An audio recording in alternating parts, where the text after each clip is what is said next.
Philly just can't catch a break. Their last 2 point guards demanded a trade. First Ben Simmons, who even held out a year, and then was traded for Harden, who ironically is now also opting in just to force a trade out too. They're really wasting Embiid's prime like this. You have to give some credit to Harden though, as this will be the third team he's forced his way out of. All this, and he doesn't even have an agent. He's been making these moves by himself. While the Clippers and Knicks are rumored to be the front runners, let's break down some new underrated trade ideas. The Raptors aren't new to going all in for a one-year rental superstar, as we saw in their 2019 title run with Kawhi. They're also not afraid to chase superstars who don't want to be or play there. I'm a fun guy. Obviously, I love the game of basketball. I mean, it's just more question you have to ask me in order for me to tell you about myself. I just can't give you a whole spiel. I don't even know where you're sitting at.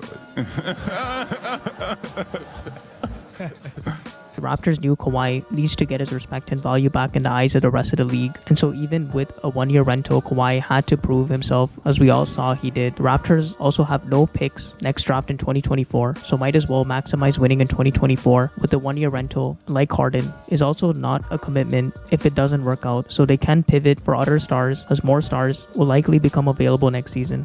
After losing Fred VanVleet in free agency, they need a point guard now more than ever, and Harden would be a great fit as he was the assist champion just last season. The Raptors also have the assets to make this move.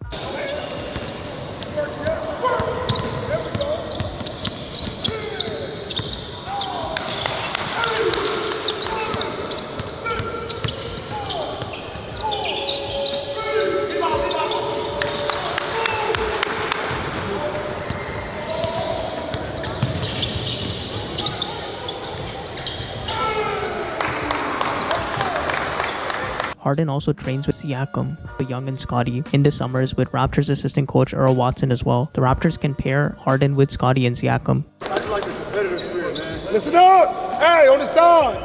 Just wait! I just like the competitive spirit that's going on here. Like, Scotty picking me up full court. Just pick up. First week of August, you don't give a, you got that mindset of just get dogged. You know what I mean? Everybody should have that mindset, especially if you want to get paid, take care of your family. So, I love the work, man. We ain't had a pickup in a couple years, so this good to be back in the gym and competing, for real. So I'm proud of y'all, man.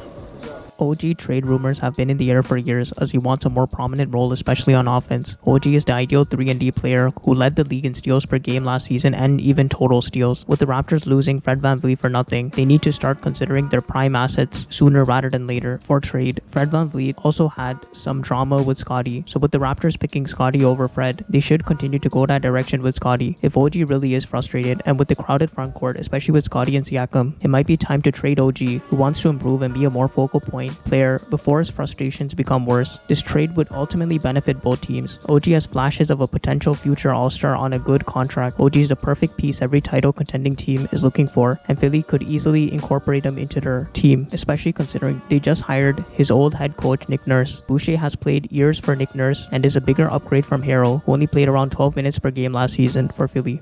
Check out my other video detailing why the Celtics won big in the Porzingis trade, as well as a breakdown of who's the biggest loser from the trade.